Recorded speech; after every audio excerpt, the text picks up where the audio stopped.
In June 2011, Christchurch, New Zealand suffered an earthquake that left a lot of the city in chaos, destroying buildings and infrastructure and leaving over 50,000 homes without power. As a result, there were collapsed houses, ruptured water mains, flooding, and fires due to disrupted electrical lines. Due to the strong ground motions and intense shaking, part of the city experienced a strange phenomenon known as soil liquefaction. Sand boils emerged from asphalt roads, toppling and sinking cars, and causing boulders to fall from hills, resulting in more home damage.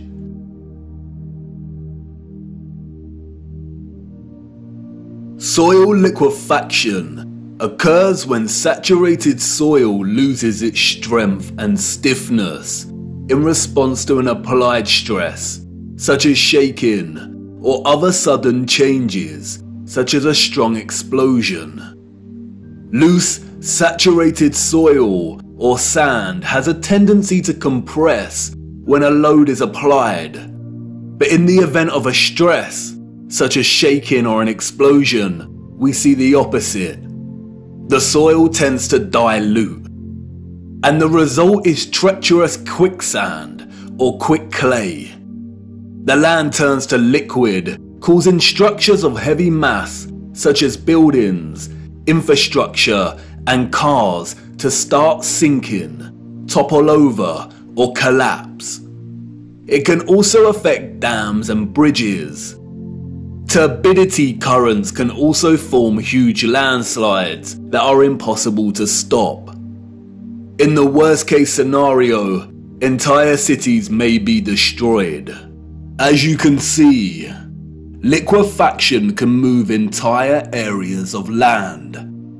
The mud can rise dramatically and rapidly, and its destructive force is unstoppable.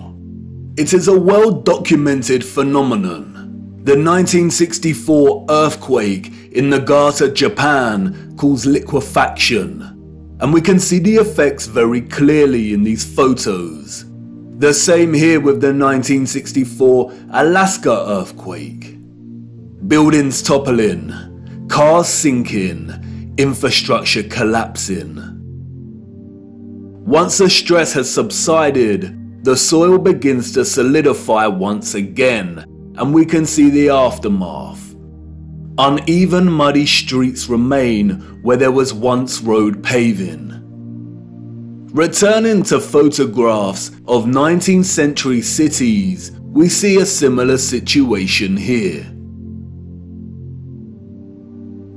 The roads are unrefined and full of mud. We see unsophisticated, uneven, coarse, and muddy roads everywhere against a backdrop of refined, sophisticated, and magnificent architecture. Could these cities have suffered the similar fate of soil liquefaction that we see in more recent times? Perhaps.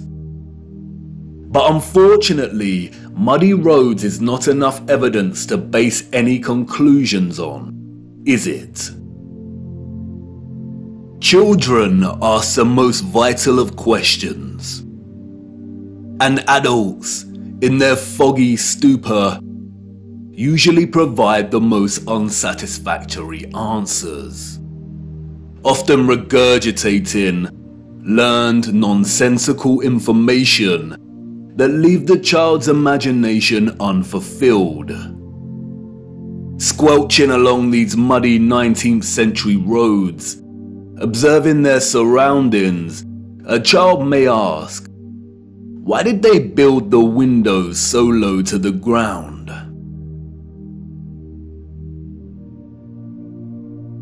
And what an excellent question. Yes, why indeed did they build windows on ground level? For you see, the people we see in these photographs, sadly, did not build this architecture. And maybe some of them, at some point in their busy day-to-day life, ask the exact same question. We see it everywhere. Windows at ground level.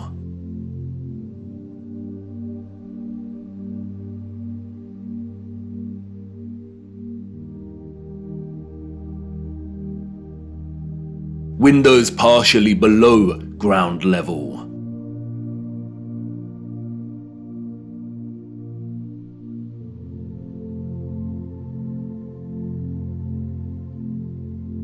First floor entrances raised from the ground level.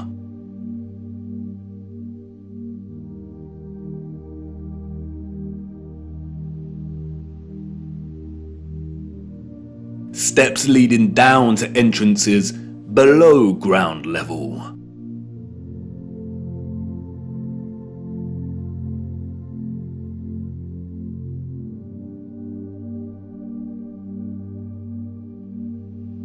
We can find this in almost every major city across our realm. In both old photographs and when we walk in the streets today. And what does it tell us? That a society with access to modest construction tools and horse and car constructed their infrastructure by first spending countless amounts of hours and energy clearing land with a depth of over 3 meters to begin their construction. Building basement floors is incredibly hard work. Since the 20th century, large powered excavation machines, such as backhoes and front-end loaders, have reduced the time and manpower needed to dig a basement dramatically, as compared to digging by hand with a spade. Perhaps you could say that our historical ancestors were just that dedicated to the architecture they built. And you could say that many of the sunken buildings we see are actually due to elevations and depressions in the natural landscape. The official narrative, which is always full of inconsistencies, perhaps would suffice if it was not for contemporary excavation. When we look at photographs such as this, it immediately dawns upon us that what we are seeing are windows and doors 2 to 3 meters below the ground surface.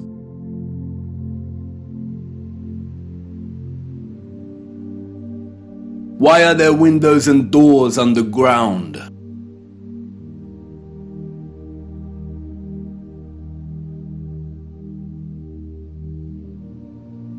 What is this that we see in our cities?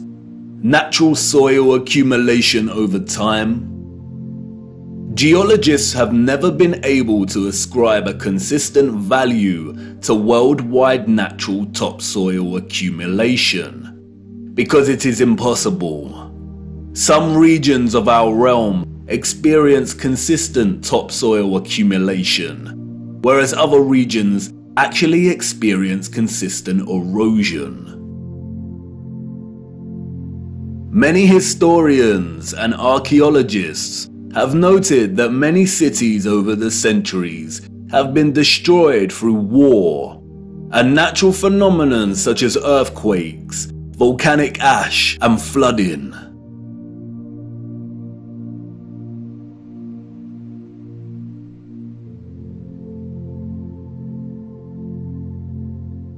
Aren't these just the layers of previous civilizations?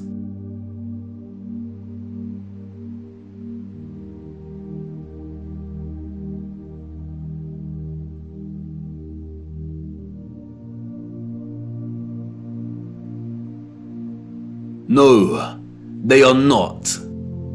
We see over and over again whole floors of buildings consistent with the architecture existing above the layer of ground.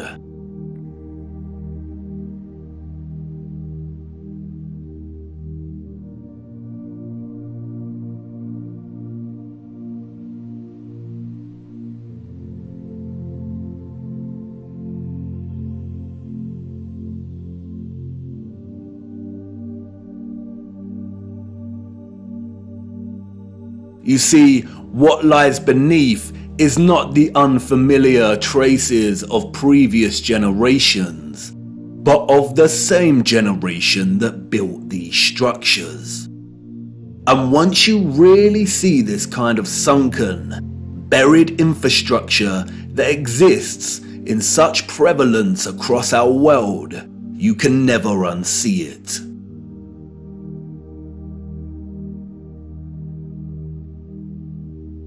We see that the foundations of old churches are actually the original first floors, with consistent entrances and windows.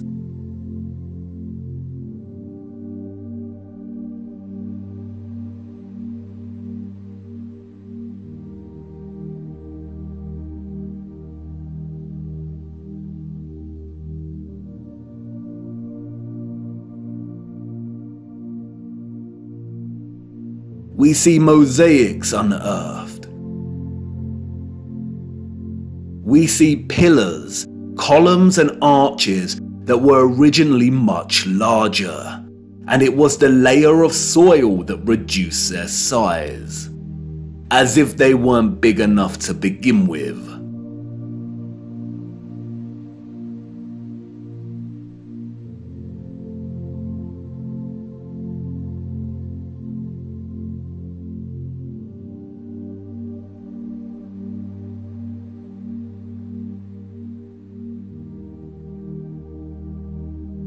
And like with the 1964 earthquake in Nagata, Japan, we also find many so-called ancient structures that are leaning, as if at some point the soil beneath these structures loosened and liquefied. We have the Sahersen Church Tower and Our Dear Lady at the Mountain Church Tower in Germany, the Tiger Hill Pagoda in China, the Leaning Tower of Nevyansk in Russia, the Leaning Temple of Huma in India, Oud in the Netherlands, the Tower of Zaragoza in Spain, and, of course, the Tower of Pisa. The official liars of the world try to justify the buried and tilting structures we see, filling our heads with stories of antiquity and ever-changing geology. But it becomes trickier for them when we turn our attention to America. If we are to believe their narrative, then all of the buildings we see in 19th century photographs of the burgeoning American cities are newly constructed. Why do we see famous structures, such as the Washington Capitol building, with consistent infrastructure that buries very deep into the ground?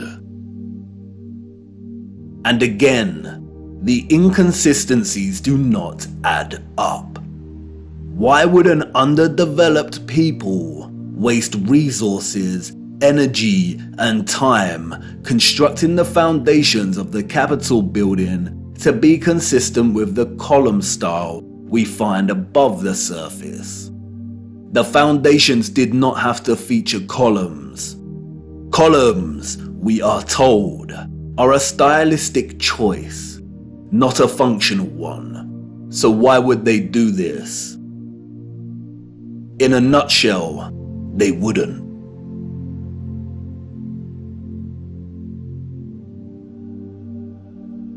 we see images that suggest that the people of the 19th century were actually concerned with moving a lot of the vast amount of mud we see, leveling the ground and excavating existing structures.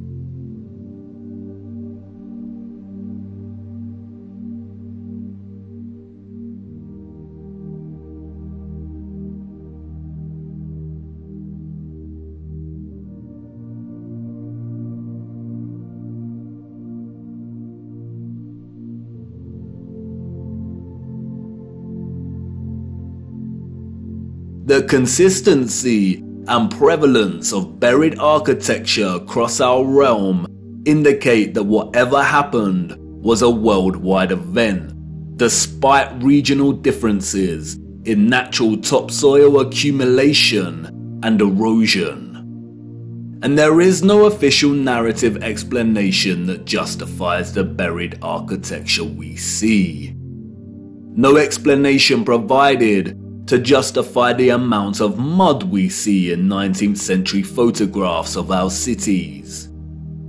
On the roads, mud piles from clearing, the roads uneven, the land ravaged, but the architecture grand, perfect and intact.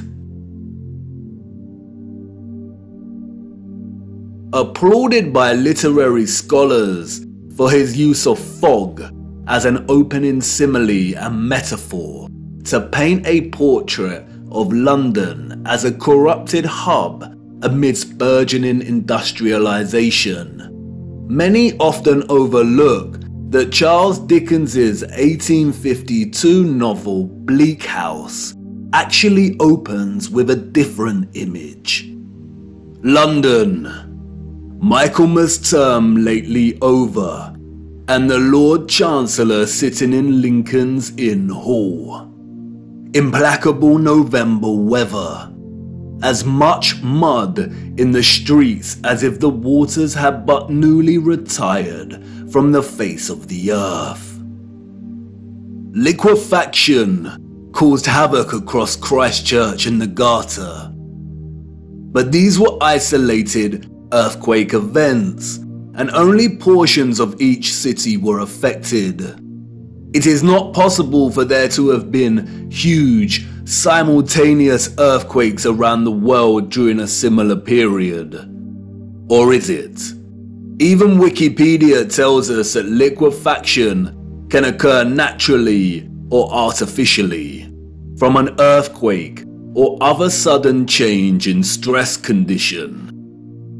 Even if this was the case, we do not see the same structural damage to the buildings in the 19th century like we do in cases such as Christchurch and the Garter. Most of the buried architecture we see is intact. It is either sunken or the ground level has been raised at least 3 meters, sometimes in a uniform manner, and other times partially buried in rolling mud hills, as if there were huge landslides. The strange case of the buried architecture provides the following conclusions: that what lies beneath are not the remains of previous civilizations. More often than not, the buried structures are consistent with the architecture we see above ground.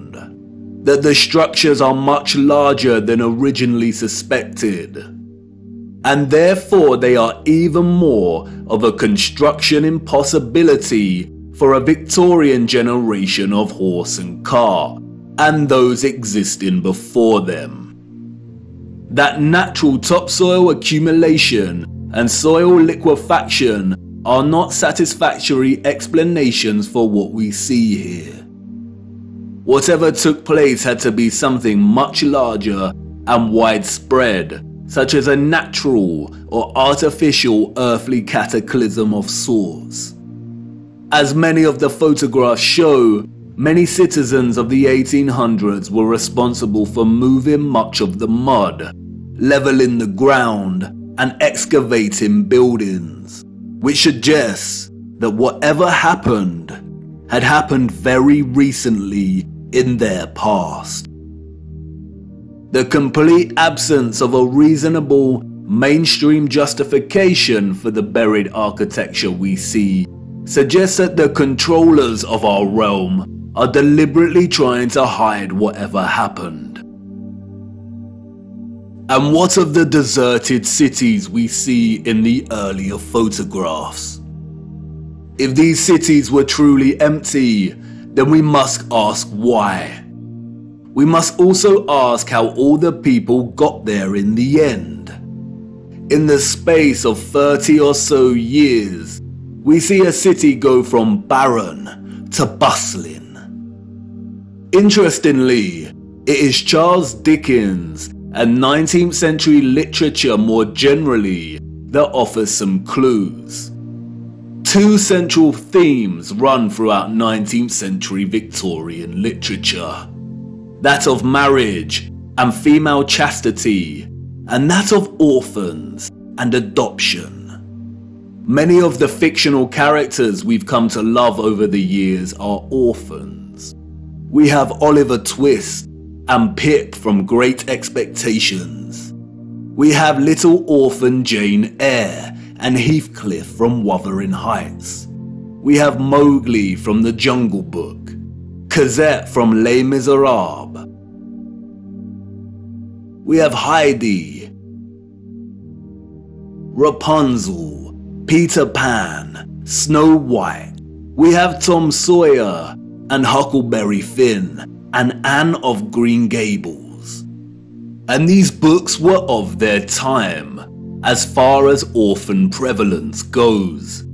The only issue is that these novels romanticize the orphan as a figure dislocated from society by default, and therefore pave their life's path as one of unforeseen opportunity.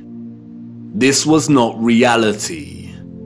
The theme of marriage and chastity that we find in so many 19th century literary works, such as those by Jane Austen, the Brontes, George Eliot, Dickens, Thomas Hardy, Leo Tolstoy, Victor Hugo and more, was nothing more than carefully disguised, well-written propaganda, with the sole purpose to solidify and justify a social value framework that would separate children from their mothers. Children born outside of marriage or wedlock were regarded as illegitimate, meaning they did not have a legal status. Illegitimate children was a serious stigma throughout the 19th century. The majority of employers would not hire women with an illegitimate child. Many unwed mothers with illegitimate children ended up without a home, in poor health, starving, exhausted. Their only place of refuge would be the workhouse, where they would carry out the most unpleasant duties. In some places, women with illegitimate children were singled out and had to wear a special uniform, which alerted everyone to their status as an unmarried mother or fallen woman. As a result, a vast amount of orphanages and foundling institutions were established. This is the London Foundling Hospital that was very active in the 19th century. Look at the size of it. Charles Dickens was obsessed with this place. Inspiration, they say. The official narrative tells us that an estimated 4,500 women handed over their children to this huge building. But this was just one institution. Wikipedia gives us a partial list of over 64 orphanages that were founded in the UK during the 19th century. The list is only partial. The peculiar case of the vast amount of parentless children in the 19th century is well documented by many researchers. And most of them agree it is almost impossible to establish figures that really do justice to just how many orphans there were during this period. Their footprint did not enter the record books. It formed in the mud and was then washed away. It wasn't just the UK. This was a worldwide phenomenon. New York City had 4 foundling asylums alone that processed thousands of children annually. By the beginning of the 20th century, Italy was reporting 32,000 children per year. Spain and Portugal were reporting 15,000 annual foundlings. Before 1860, 374,000 recorded infants were processed by the asylums in Milan, Naples, and Florence alone.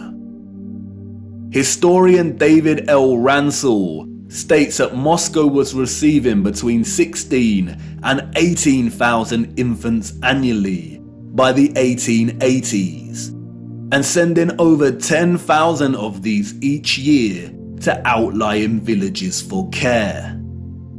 In 1882, there were all told 41,720 foundlings from the Moscow home, living with 32,000 foster families, scattered throughout 4,418 villages.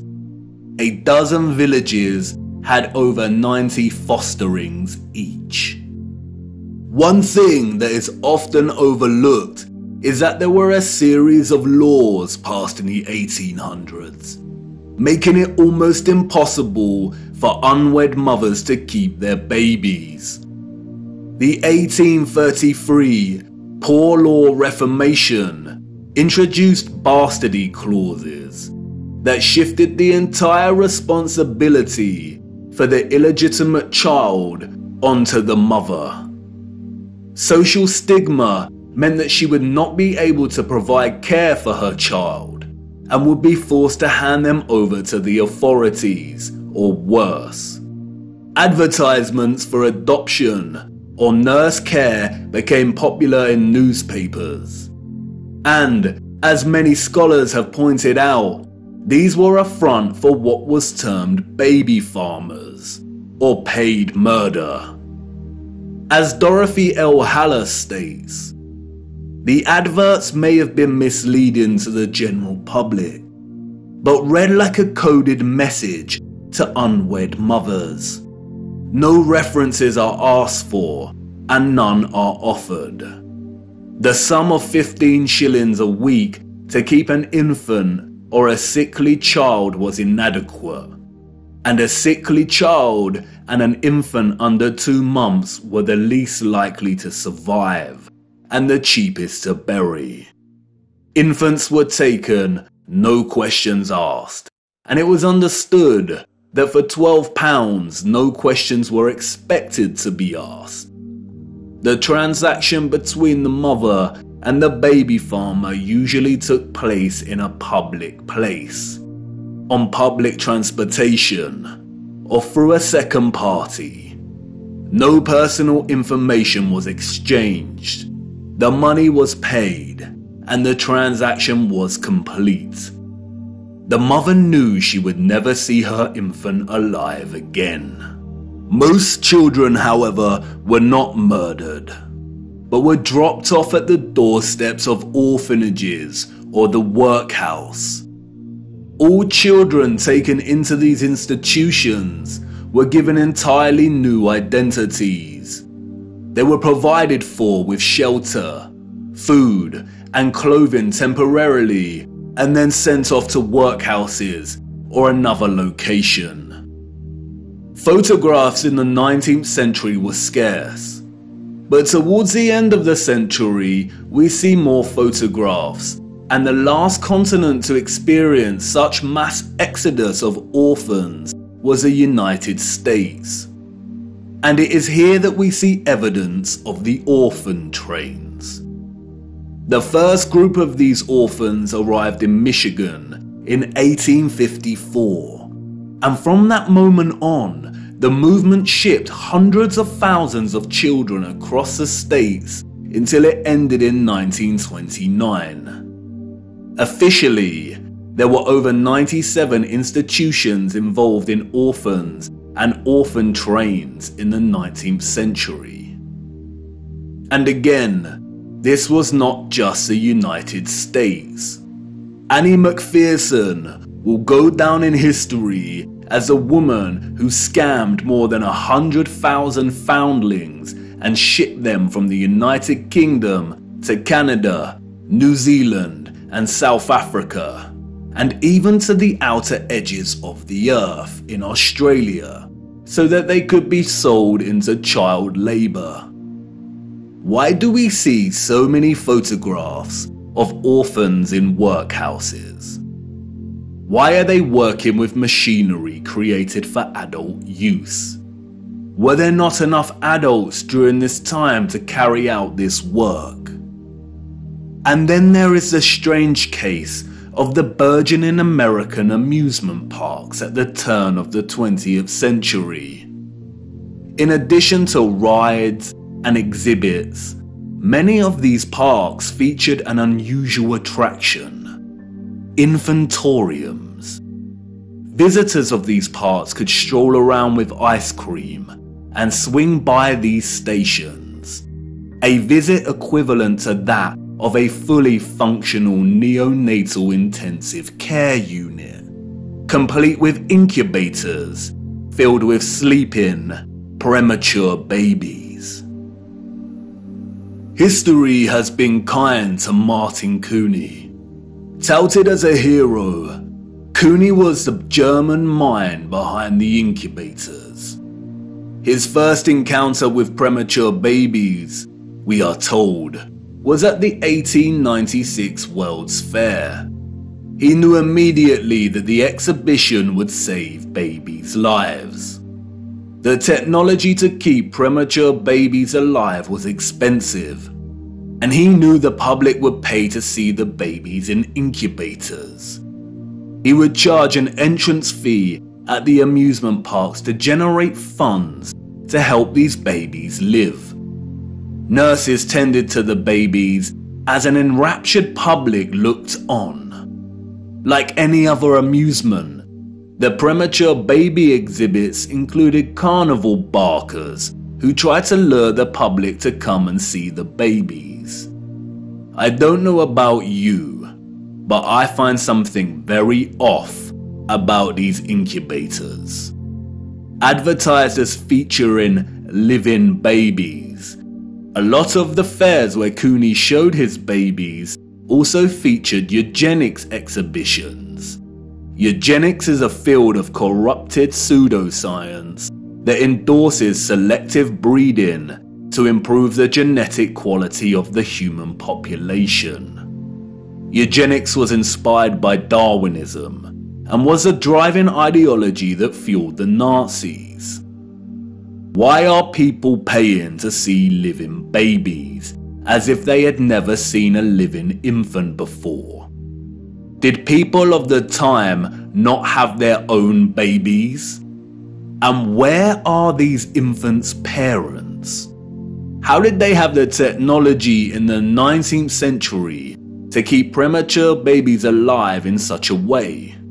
Or is something off, once again, with the official narrative? There were 80,000 premature babies who were treated in these amusement park incubators. 80,000. The hundreds of thousands of orphans in the 19th century are just barely believable. Were women really that carefree? Did America even have the population numbers to justify 80,000 premature babies? We are not talking orphans here. but infants born prematurely. The narrative is not convincing or realistically fathomable. Where did these babies come from? More troubling is Cooney's background. As many historians have pointed out, he had no medical degree or training.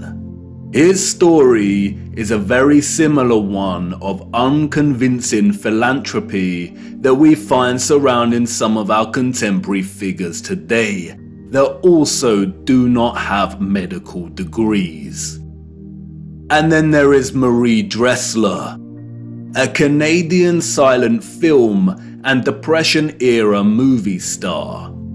She adopted one of these incubator babies. Celebrities and adoption. The official narrative conveniently leaves this out of her story and tells us that she may have had a daughter who died as a small child. But the photographs suggest otherwise. Did she adopt her incubator baby at one of these fairs? Were the fairs a front for illicit adoption of premature babies? Even if they were premature, did that mean they had no parents? Who owned and was responsible for these parks? And what happened to the babies once they grew and left the incubators? If something feels eerily wrong about the entire narrative surrounding these parks and orphans, it's because we are not being told the truth. Why were there hundreds of thousands of parentless children in the 19th century? Where did they come from? They were relocated all over the world. Europe, America, Russia, Australia, Canada. Why? Especially when most still had a living parent. If pregnancy out of wedlock was such a social stigma that resulted in such trauma, why would so many people put themselves in that position in the first place? Did the government really care about social morality enough to pass laws? And all the effort to build and maintain orphanages and orphan relocation networks, would this not burden governmental finances and administration systems? It certainly would have. But you see, there was a greater purpose behind the government's worldwide agenda: repopulation. The social narrative of chastity was nothing more than propaganda and justification for stealing children. The reason we see empty cities in the early 19th century is because they were in fact empty, void of population. And the reason they are bustling 30 years later is because orphans were shipped into these cities to repopulate them. You see, in the early 19th century, there was a worldwide reset of sorts through depopulation and then repopulation. The people we see in these photographs did not build this architecture. They inherited it, along with a lot of mud. Not only did they inherit it without a clue as to what it actually was and who it belonged to, but they were unknowingly complicit in repurposing pretty much all of these structures. I know, none of this is making much sense at the minute. You are probably wondering why on earth these cities were empty and full of mud. What happened that meant governments needed to repopulate the earth? And I know what you're thinking. This is all very intriguing, but what does this have to do with flat earth? You want to know more about the firmament, the sun and moon, and our stationary plane. Do not worry. Everything will become clearer as we continue our journey. The prevalent evidence of buried infrastructure, coupled with deserted cities and a burgeoning industry of orphans, is just a start. These are all necessary clues, hinting at some kind of cataclysm, but the real story hasn't truly begun yet. The stage had to be set first, and now it is ready. And even if you cannot see it yet, I know you feel it, viewer. The deserted cities, the buried architecture, and orphans all signal a looming darkness. There is a great black cloud in front of us, and I won't lie, we are heading right into the heart of it. And like I said before, we do not have much time. Come on, it's time for me to honor my promise and take you back to the future.